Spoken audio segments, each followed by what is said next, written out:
Hey everybody, KMO here with another Out of My Head video, and today I want to address, I haven't made any slides, I haven't taken any screenshots of people's comments, but I'm going to generalize about something that I see in comments from the Yang Gang pretty regularly. That is the word only, as in Andrew Yang's proposal is the only way that we are going to get through this transition to an automated economy. You know, the Freedom Dividend or universal basic income is the only way that we are going to successfully sustain and provision a population. Nobody uses those words. Those are my words. But that's what I hear. It's the only way to do it. It's the only way we're going to get through it. It's not, though.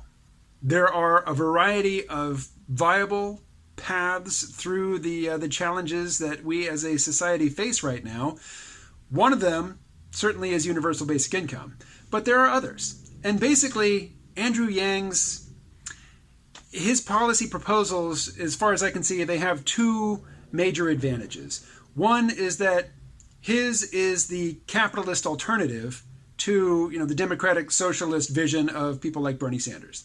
And let me just take a little time out here and say, I definitely don't want to run down Bernie Sanders. I sent money to his campaign, in the last electoral cycle. I was very enthusiastic for him. I was very angry at the Democratic Party for basically putting the thumb on the scale for Hillary Clinton, who I thought was uniquely qualified to lose to Donald Trump. She is such an odious character and is so hated by so many people that even with that, it still took gross negligence on the part of her campaign, ignoring the upper Midwest swing states, to lose to Donald Trump. I think whoever the Democratic candidate is going to have a very, very strong chance against Donald Trump. And I think Andrew Yang is going to have a stronger chance than just about anybody else because his policies are so clearly free market capitalist policies. As he likes to say, the UBI, the Freedom Dividend, it is not socialism, it's capitalism, where income doesn't start at zero, which is great for companies. All these companies will be competing with one another to come up with new gadgets and new services and new goods to tempt us to spend our UBI money on them. So it'll be a free for all for the capitalists. Whereas on the Democratic Socialist side, a lot of the same goals can be addressed by, I hate to say it, big government means, but they can.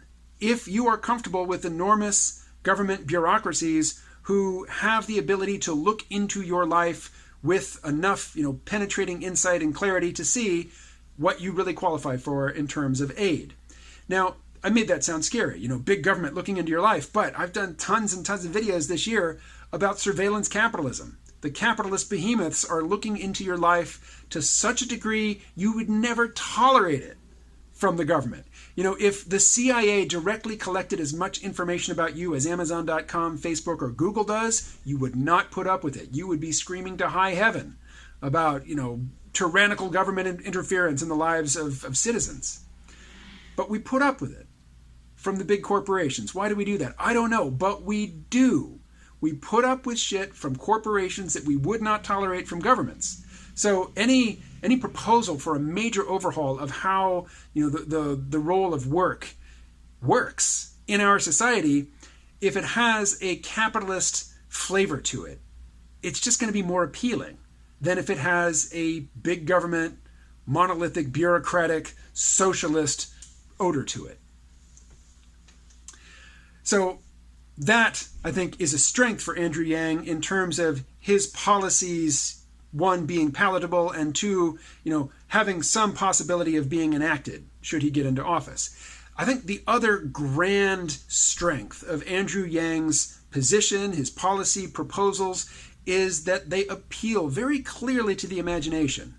You basically have to start with a pretty hefty dose of faith in government bureaucracies and government programs to believe that, a government-centric, government institution-led effort to improve people's lives is going to, have a beneficial impact on your life or on the lives of people that you know. But you have no trouble imagining whatsoever how $1,000 a month is going to come in handy, how it is going to benefit you in your current circumstances. It doesn't take any stretch of the imagination whatsoever. You don't have to have any talent at all for visualization or for systems thinking or, for anticipating knock-on effects of complicated systems interacting with one another. $1,000 a month, I can see exactly how I'm going to use that money. So whether it's deserved or not, in this country, we seem to trust corporations more than we trust governments. And Andrew Yang's proposal is definitely very corporate friendly. Even though he says he's going to make Jeff Bezos pay taxes. In a Freedom Dividend world, Jeff Bezos is going to make a heck of a lot of money because we're all going to be spending our dividend checks at Amazon. Now, ideally, we'll be spending them, more locally. Local businesses will flourish. That's all part of Andrew Yang's talking points. But you don't really have to follow him that far into his pitch in order to see the appeal. All you need to hear is $1,000 a month deposited directly into your checking account. It's easy to see. The appeal is just obvious. Whereas, in this country in particular, and I think a lot of it is hyperbolic, a lot of it is undeserved, but we have been drilled, for the better part of a half century to despise big government, socialism, and communism because the Soviet Union was our enemy in the Cold War, and by all accounts, life there was miserable. So a big government, trying to micromanage the economy and give everybody what they need and take from everybody, all that they can provide, didn't work out for the vast majority of people. Now, here's a thought. Perhaps artificial intelligence augmented big government could do what the Soviet Union failed to do. How do you feel about that? I mean, regardless of how we go, unless we have some major crash of industrial civilization, you are going to have artificial intelligent agents at your beck and call. Some of them will be advisors to you. Some of them will handle your money. Some of them will interact with the government. Many of them will interact with other AIs, which are operating on behalf of corporations. But you're going to have AI advisors, AI proxies, and AI basically just, drivers for your life. All the stuff you don't want to think about, all the boring stuff, all the tedious stuff, all the stuff that's too mathematical or complicated to, for you to hold in your head or for you to even care about, AI will be there to do it for you. And in such an environment, if we trust our AI agents, to manage our money and to cooperate with one another to distribute the money fairly, fully automated luxury communism could be right around the corner if you have the faith. But we just seem to find it easier to place our faith in corporations and, the so-called free market.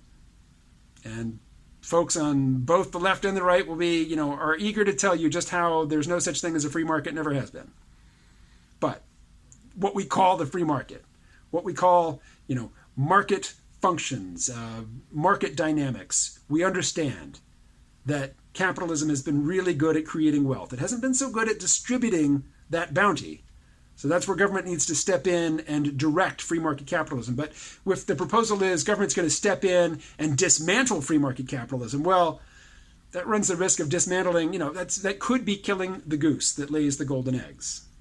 We don't want to kill the goose. We just want to distribute the eggs more fairly. And $1,000 a month, that's what it feels like. It feels like a better distribution of those golden eggs. Okay, that is all for this video. I will talk to you again tomorrow. Stay well.